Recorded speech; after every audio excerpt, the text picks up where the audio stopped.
그렇습니다.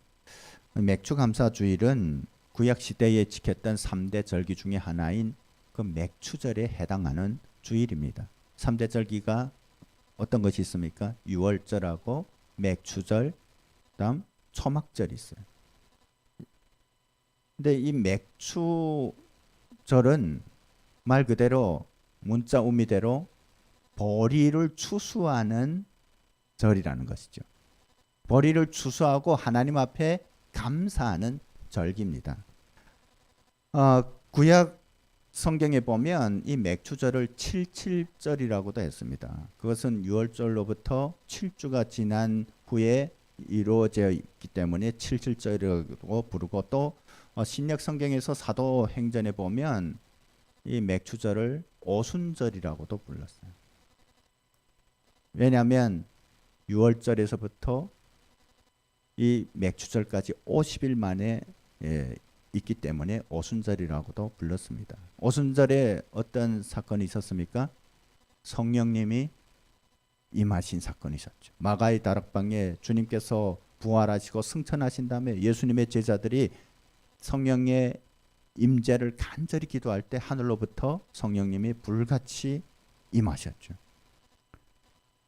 이 맥추절이 우리나라에서는 아마 오래전에 우리 이전 세대들이 이런 구약 시대의 이스라엘 백성들이 하나님 앞에 감사했던 그것을 떠올리면서 제정한 것 같아요. 여러분들도 아마 들으셨을 것입니다. 이전 세대는 아는데 보릿고개란 말 들어보셨죠? 우리 가을 거디를 하고 수확을 하면 그 한 해가 지나고 봄이 되고 여름에 접어들 때 그 식량이 저장했던 식량이 거의 바닥이 나는 거예요. 그래서 60년대까지만 해도 굶주리는 사람들이 우리나라에도 많이 있었습니다. 그러다가 이 6월 말에 이 보리를 추수하게 되는 것입니다. 그래서 굶주리다가 이 보리를 수확하게 되니까 그 기쁨이 얼마나 크겠습니까? 그래서 그 첫 열매를 하나님 앞에 올리면서 감사했던 것입니다.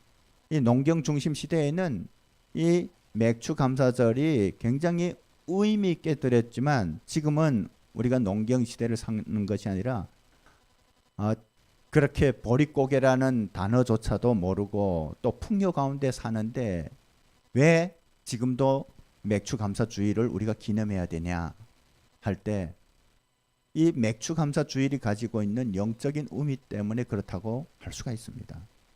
여러분, 맥추 감사주일은 7월 첫째 주일입니다. 그러니까 반년이 지난 다음에 하나님 앞에 드리는 것이죠.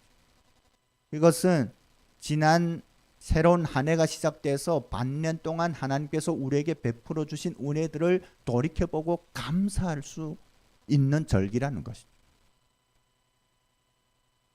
여러분, 감사는 그리스도인들의 첫째가는 덕목입니다. 그럼에도 불구하고 우리는 삶이 너무 분주해서 감사를 잊어먹어요. 그래서 이런 절기를 통해서 우리가 지나온 시간 동안에 하나님께서 우리에게 어떤 은혜를 베풀어 주셨는지 기억하면서 감사할 수 있다는 거죠. 그리고 이 맥주 감사주일이 첫 열매를 하나님 앞에 드리면서 감사한다고 할 때 여러분, 첫 열매 하면 어떤 것이 떠오릅니까? 부활의 첫 열매인 예수님이 떠오르는 거예요.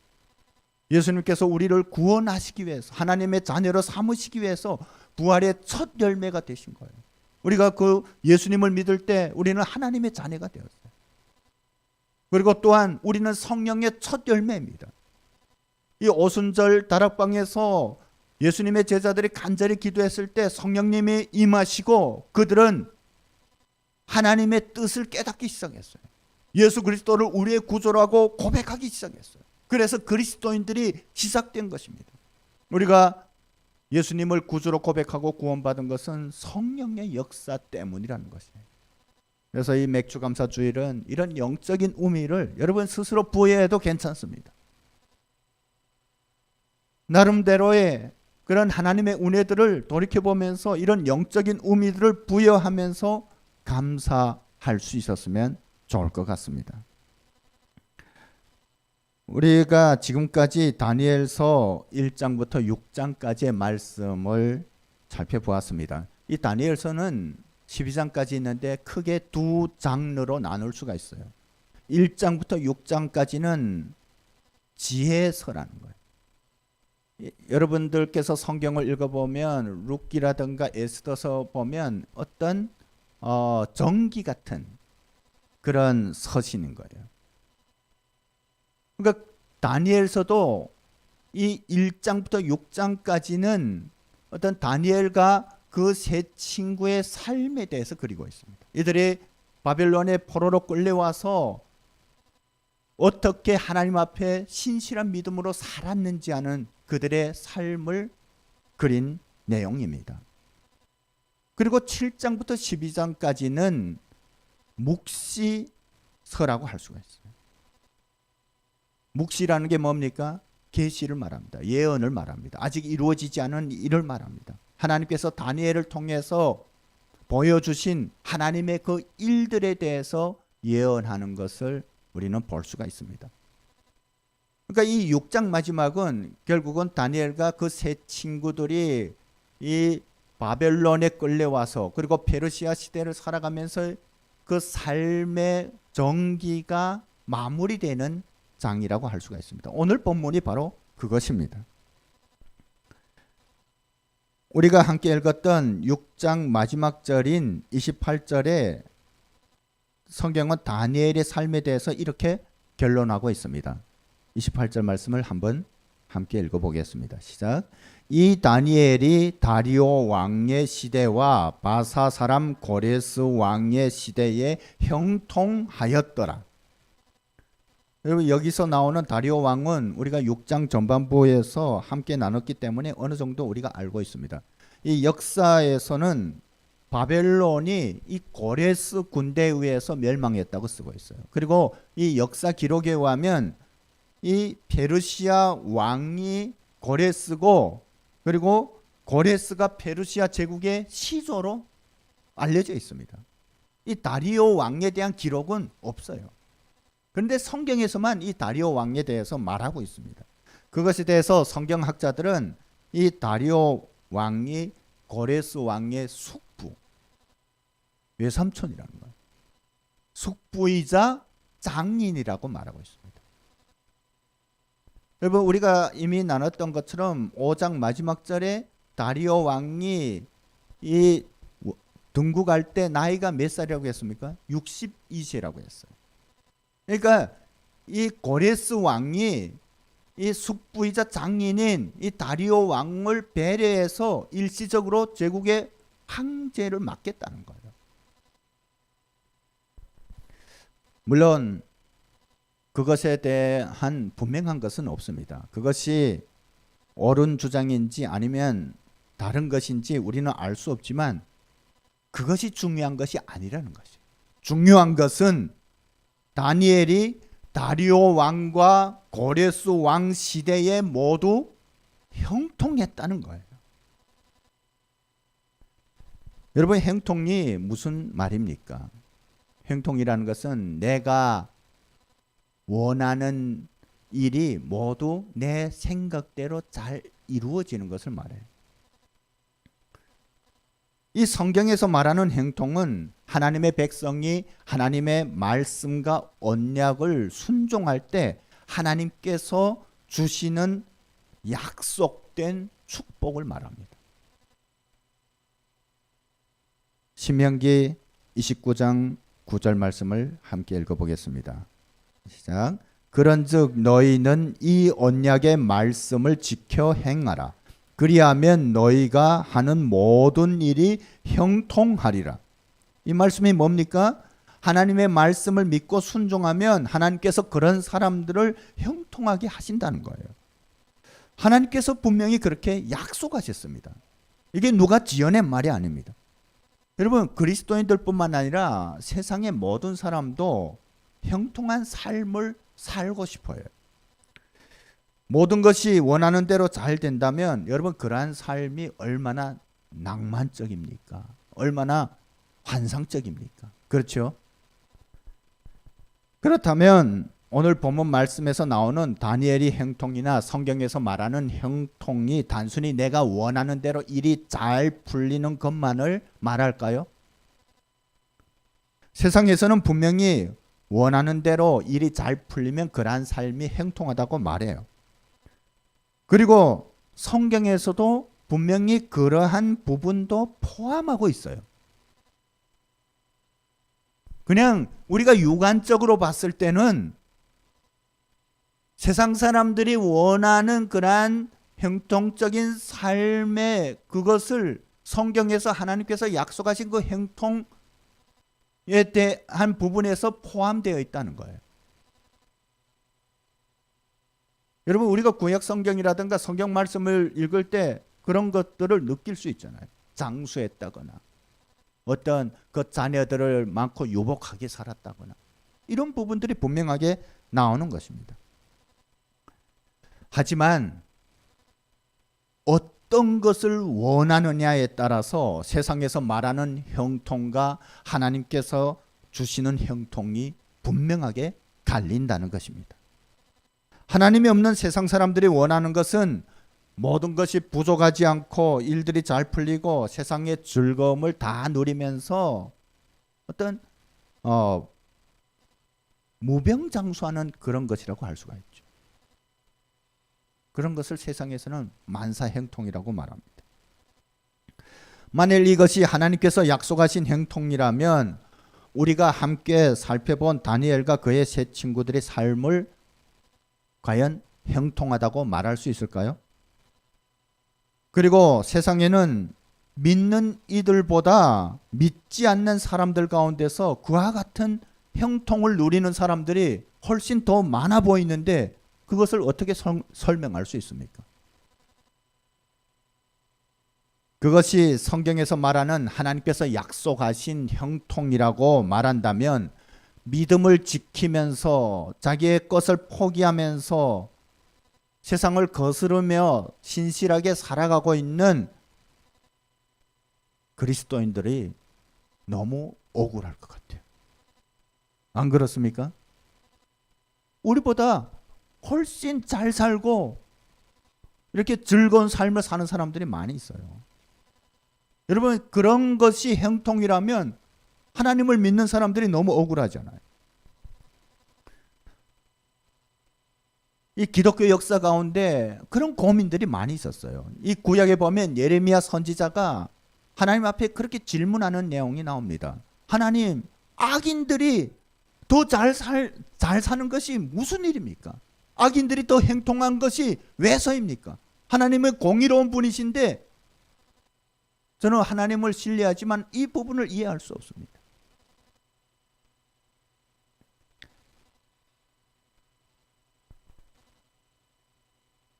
그러나 성경은 세상에서 그와 같은 것을 형통이라고 말한다면 그러한 형통을 부러워하지 말라고 우리에게 권면하고 있습니다. 잠언서 24장 1절 말씀에서 그렇게 말하고 있습니다. 부러워하지 말라고. 왜냐하면 시편 37편에 나오는 것처럼 악인의 형통은 일시적이라는 것이에요. 결국에는 파멸에 이르게 된다는 것이에요. 이 땅에서 다른 사람들의 부러움을 살 수는 있지만 그들의 결국은 멸망이라는 것이에요. 여러분, 하나님을 모르는 인생들은 이 땅에서 잘 되는 것처럼 보일지라도 그 끝은 멸망이라는 것입니다. 세상에서 아무리 높은 권력이나 부귀영화를 누린다고 할지라도 하나님을 믿고 그 뜻에 순종하지 않으면 지옥의 나락에 떨어질 수밖에 없다는 거예요. 때문에 우리는 성경에서 하나님께서 약속하신 형통, 믿는 자들에게 약속하신 이 형통은 세상에서 말하는 형통과 차원이 다른 것임을 알 수가 있습니다. 여러분, 그것은 세상에서 단지 잘 되는 것만 아닌 우리의 삶이 하나님 앞에서 영생을 누리는 것까지 포함된다는 거예요. 또한 이 땅에서도 하나님께서 주시는 기쁨과 평강을 누리는 삶이라는 것입니다. 여러분, 세상 사람들이 진정한 기쁨과 평강이 어떤 것임을 잘 몰라요. 세상에서 돈이 많고 권력을 가지고 높은 지위를 누린다고 해서 그런 사람들이 다 기쁘고 평강한 것은 아니에요. 그렇게 보일지라도 진정한 기쁨과 평강을 그들은 알지 못한다. 단지 그렇게 사는 것처럼 보일 뿐입니다. 그들이 누리는 것은 불완전한 기쁨과 평강이라고 할 수가 있습니다. 왜냐하면 성경에서 말하는 하나님께서 주시는 기쁨과 평강은 땅의 것이 아니기 때문에 하늘에서 오는 것이기 때문입니다. 그것은 세상에서 주는 것이 아니라 하나님께서 함께 하실 때 하나님께서 우리에게 주시는 것이기 때문에 그렇습니다. 여러분, 그렇다면 우리 믿는 자들이 누리는 형통은 하나님께서 동행하시는 삶이라고 할 수가 있습니다. 그러면 자칫 오해할 수가 있죠. 그리스도인들이 누리는 행통에는 육신의 건강이라든가 물질적인 풍요함, 그리고 자녀들이 잘 되는 것 등등 세상 사람들이 원하는 것 같은 그런 것들은 포함되지 않은 것이 아닌가, 그렇게 생각할 수도 있어요. 그런데 여러분 생각해 보세요. 하나님은 어떤 분이십니까? 우주 만물을 지으신 분이세요. 우주 만물을 창조하시고 다스리시는 분이세요.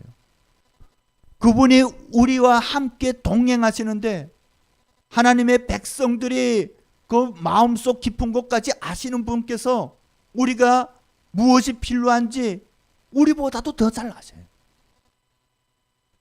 그 말은 다른 말로 하면 세상 사람들은 그것을 최고의 가치로 생각하고 원하지만 하나님 앞에는 그것이 아무것도 아니라는 거예요. 그래서 하나님의 백성들에게 어떤 것이 필요한지 주님께서 가장 잘 아시기 때문에 원하신다면 주님께서 언제든지 주실 수 있는 부분이라는 것이죠. 그런데 이 성경을 보면 여러분, 우리가 행통한 삶을 살았다고 해서 늘 세상 사람들이 원하는 것처럼 부여하고 그리고 또 어떤 많은 것들을 누리고 이런 삶이 아닌 것을 알 수가 있어요. 왜냐하면 하나님께서는 때로 우리 믿는 자들에게 물질적인 부여도 주시지만 부유한 삶도 허락하시지만 때로는 가난하고 고단한 삶도 허락하신다는 거예요. 왜 그렇습니까? 우리는 그 하나님의 그 뜻과 계획을 구하지만 하나님의 그 신비에 대해서 잘 알지 못해요. 하나님께서 보실 때 내가 부요한 것을 얻는다면 그로부터 오는 영적인 손실이 있기 때문에 때로는 그것을 허락하지 않는다는 거예요. 때로 하나님께서 우리에게 부요를 허락하시는 것은 그것을 통해서 하나님의 영광을 이루시기 위해서입니다. 우리에게 세상에서 어떤 권세와 지위를 허락하신 것은 그것을 통해서 하나님께서 이루실 계획이 있기 때문에.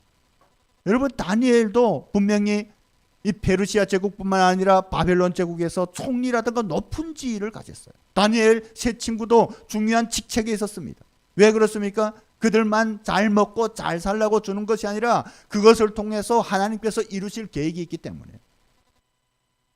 때로 우리에게 가난을 허락하시는 것은 그것을 통해서 우리가 하나님 한 분만을 의지하고 바라게 하기 위해서입니다.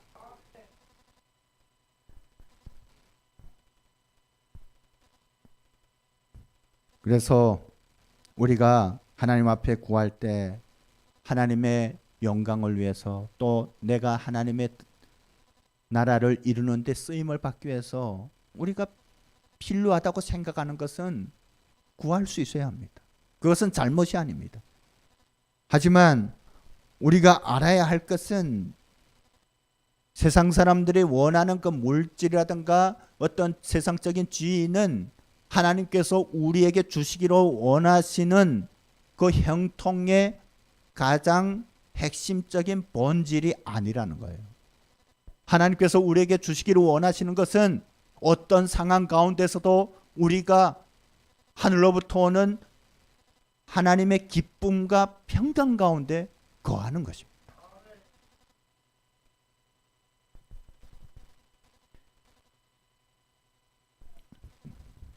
가장 큰 행통은 다시 말하지만 늘 하나님과 함께 동행하는 삶입니다. 하나님께서는 하나님을 사랑하고 그 뜻에 절대적으로 순종하기를 원하는 사람들과 동행하시기를 기뻐하십니다.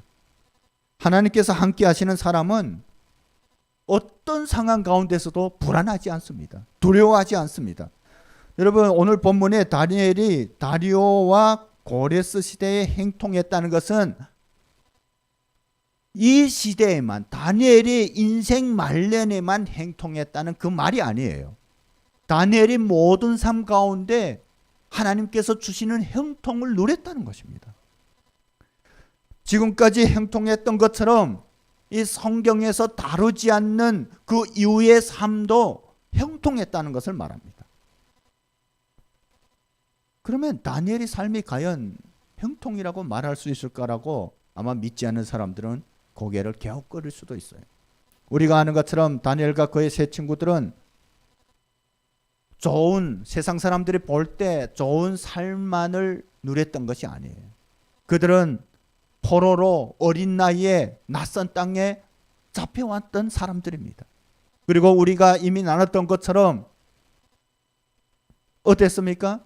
이 다니엘과 그 세 친구들은 느부갓네살 왕의 처형 대상의 이름까지 올렸던 사람들이에요. 그리고 다니엘의 세 친구들은 금신상에 절을 하지 않는다고 어디에 던져졌어요? 불못불에 던져졌던 사람들. 그리고 이 페르시아 시대에 이 다니엘은 대적들의 모함을 받아서 사자굴에 던져졌어요. 여러분, 이런 삶이 정말 죽음의 눈앞에 둔 그 삶이 형통이라고 말할 수 있습니까? 아마 성경에 기록하지 않은 수많은 어려움과 고난들이 있었을 것이에요. 수많은 대적들의 모함과 시기들이 있었을 것이에요. 그것이 성경에 일일이 다 기록하지는 않지만 그럼에도 불구하고 성경은 이들의 삶이 형통하다고 말하는 것이에요.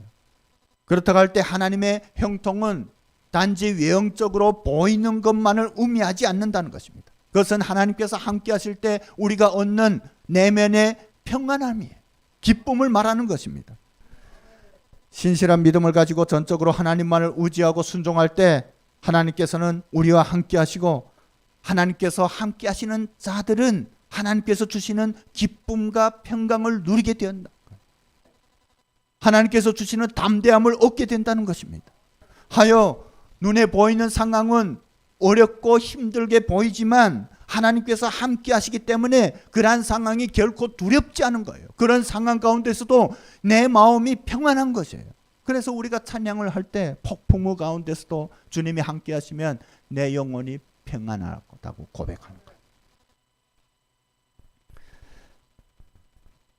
결과적으로 죽음 앞에서도 결코 두려워하지 않습니다. 하나님을 찬양합니다.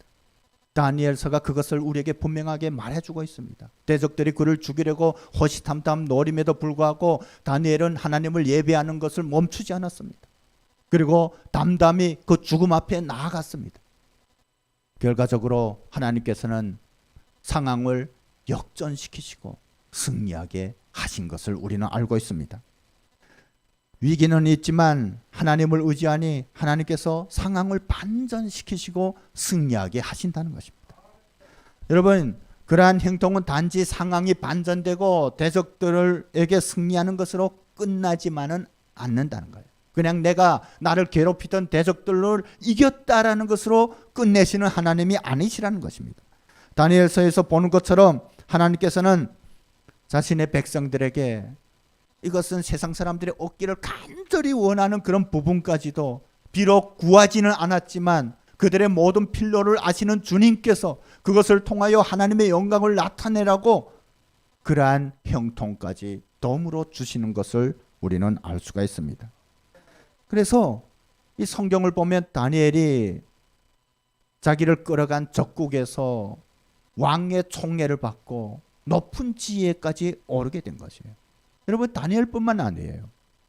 우리가 잘 알고 있는 그 요셉도 노예로 끌려간 그 땅에서 하나님께서는 총이라는 그 엄청난 지위를 주셨습니다.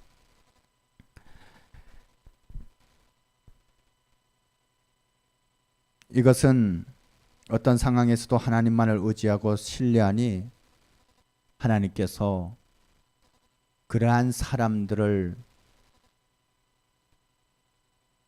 기억하시고 또 그러한 사람을 통해서 하나님의 역사를 계속 이루어 가시기를 기뻐하시기 때문에 이루어지는 은혜들입니다. 여러분, 우리 그리스도인들의 삶에서 가장 큰 행통은 어떠한 상황 가운데서도 하나님을 의지함으로 인해서 오는 하늘의 기쁨과 평강, 소망이라고 할 수가 있습니다. 또한 하나님의 나라를 위해서 때에 따라 우리에게 하나님께서 허락하시는 우리의 가정과 우리의 건강과 또 우리가 계획하는 일들에 부어지는 하나님의 은혜라고 할 수가 있습니다. 그런데 세상 사람들은 그것을 자기의 영달을 위해서 사용하지만 하나님의 사람들은 그러한 건강과 그런 가정과 그러한 앞으로의 계획을 통하여 하나님의 영광을 돌리기를 원한다는 것이에요. 그래서 하나님께서는 그러한 하나님의 백성들에게 세상적인 부여를 주시는 것을 아끼지 않으시는 거예요. 오늘 본문을 통해서 우리는 행통한 삶은 더 큰 형통을 낳는 것을 알 수가 있습니다.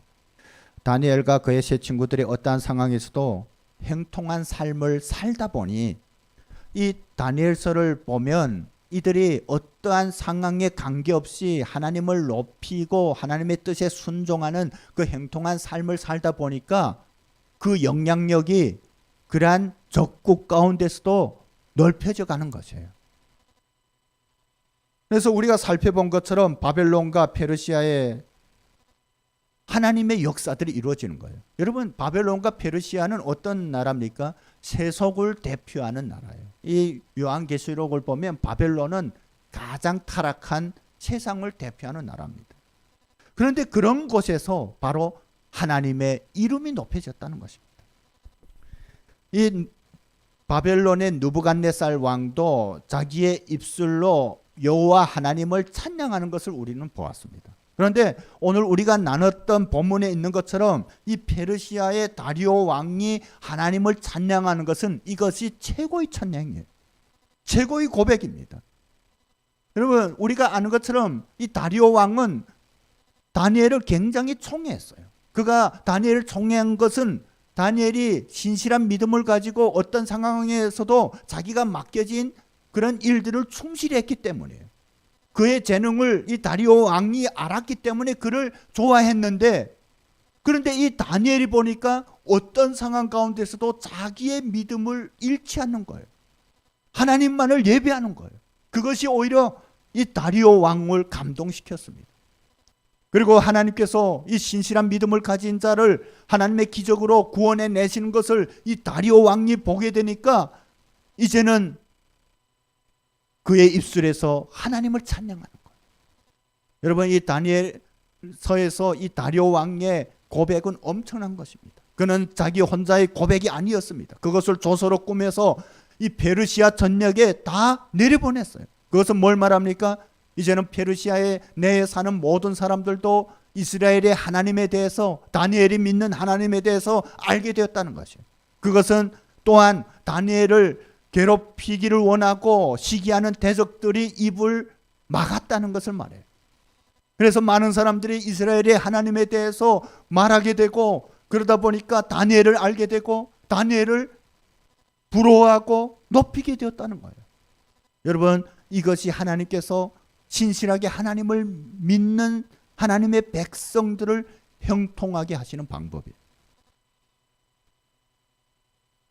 그러니까 우리가 상황이 어렵다고 해서 위축되고 주눅들어서 어쩌면 때로는 세상 사람들이 하나님을 믿는 것을 싫어한다고 해서 기가 죽어서 그렇게 사는 것이 아니라 어떤 상황에서도 신실한 삶을 사는 것이 중요합니다. 하나님을 믿는 것이 부끄러운 일이 아니에요. 하나님을 믿는 것만큼 고귀한 삶이 없어요. 그것에 대해서 자랑하고, 그러나 또한 우리의 삶을 통하여 하나님을 믿는 백성들은 이렇게 신실하구나, 다리오 왕이 그렇게 느꼈던 것처럼 그런 삶을 살아야 되는 거예요.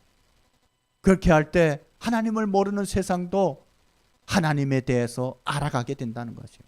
결국에는 그런 땅에서, 황무지 같은 땅에서 하나님의 영광이 드러나게 된다는 것입니다.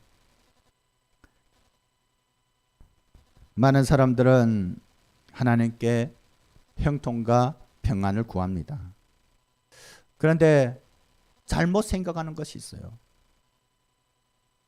그 형통이 어떤 상황이나 환경과 관계되는 것이라고 착각한다는 거예요. 그래서 내가 원하는 일이 잘 풀리고 뭐 건강이 좋아지고 이러면 형통한 삶이고, 그렇지 않으면 하나님이 나를 버렸다고 생각하고 오히려 시리에 빠지고 좌절하고 하나님을 원망하고, 그러한 현상까지 나타나는 것입니다.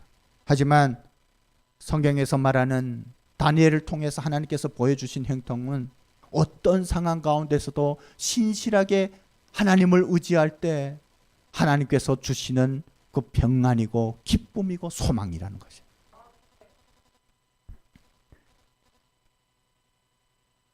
우리는 이제는 더 이상 세상 사람들이 원하는 그 불완전한 형통에 매어 달리지 않고 다니엘이 구했던 그러한 삶, 폭풍우 가운데서도 우리를 평안케 하는 그 하늘로부터 오는 그 형통을 구할 수 있어야 합니다. 그런 사람들을 하나님께서 기뻐하시고 더 큰 형통의 복으로 갚으십니다. 그런 삶에 하나님의 그 즐거움이 있어요. 하나님의 소망이 있습니다. 하나님의 평강이 있습니다. 여러분, 이 뭔가 세상처럼 그 어디 전도서에 나오는 것처럼 다고 한다고 해서 그렇게 채워지는 것이 아니에요. 내가 신실하게 하나님을 의지하고 하나님을 구하면 하나님께서 그 모든 것을 덤으로 우리에게 내려주신다는 거예요. 말씀 한 구절 함께 보고 마치도록 하겠습니다. 이사야서 26장 3절 말씀을 함께 읽겠습니다. 시작. 주께서 심지가 견고한 자를 평강하고 평강하도록 지키시리니 이는 그가 주를 신뢰함이니이다. 네, 그러니까 이 말씀을 기억하면서 세상이 알 수 없는 하나님의 평강과 기쁨이 나의 삶 가운데 충만하고 하여 우리의 삶을 통하여 하나님의 영광이 나타나고 하나님 나라가 확장되고 마침내는 우리가 주님 앞에 서서 영원한 하나님의 즐거움에 동참하는 그러한 것들을 날마다 소망하며 살아갈 수 있었으면 좋겠습니다. 시간 다 함께 기도하시겠습니다. 우리가 기도할 때 하나님